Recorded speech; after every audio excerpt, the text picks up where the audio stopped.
ಅದಕ್ಕೆ ನಾನು ಎಲ್ಲ ಕಡೆ ಹೇಳ್ತಾ ಇರ್ತೀನಿ, ಶಾಲೆ ಅಂದರೆ ಲಾಂಡ್ರಿ ಅಲ್ಲ. ಲಾಂಡ್ರಿಗೆ ಏನು ಮಾಡ್ತೀನಿ, ಕೊಳಕ್ಕೆ ಬಟ್ಟೆ ಹಾಕ್ತೀನಿ, ಅವ್ನು ಒಗೆದು ಐರನ್ ಮಾಡಿ ತಂದು ಕೊಡ್ತಾನೆ. ಶಾಲೆ ಅದಲ್ಲ. ನಿಮ್ಮ ಮಗು ಅದು, ನಿಮ್ಗೊಂದೇ ಮಗು. ಶಾಲೆಯಲ್ಲಿ 40 ಮಕ್ಕಳಿದ್ದಾರೆ ಅಲ್ಲಿ.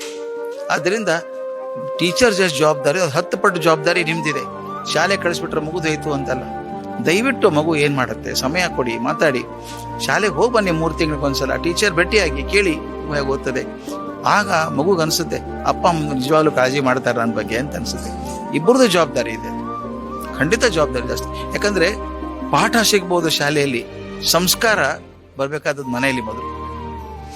ಒಂದು ಸಂದೇಶ ಇಷ್ಟೇನೆ, ಮಗು ನಿಮ್ಮ ಮಗು ಅಲ್ಲ, ಅದು ಪ್ರಪಂಚದ ಮಗು. ನಾಳೆ ಪ್ರಪಂಚದ ನಾಯಕತ್ವ ತಗೊಳ್ಳುವಂಥ ಮಗು. ಆ ನಾಯಕತ್ವ ಆಗುವಂಥ ಗುಣಗಳನ್ನು ಕೊಡಬೇಕಾದ್ರೆ ತಂದೆ, ತಾಯಿ, ಶಿಕ್ಷಕ, ಸಂಸ್ಥೆಗಳು ಕೂಡ ಎಲ್ಲವೂ ಸೇರಿ ಮಾಡಿದಾಗ ಮಾತ್ರ ಆ ಮಗುವಿನ ನಾಯಕತ್ವ ಗುಣವನ್ನು ಹಾಕ್ಬೋದು. ನಾಳೆ ನಾವು ಸಂತೋಷವಾಗಿರ್ಬೋದು.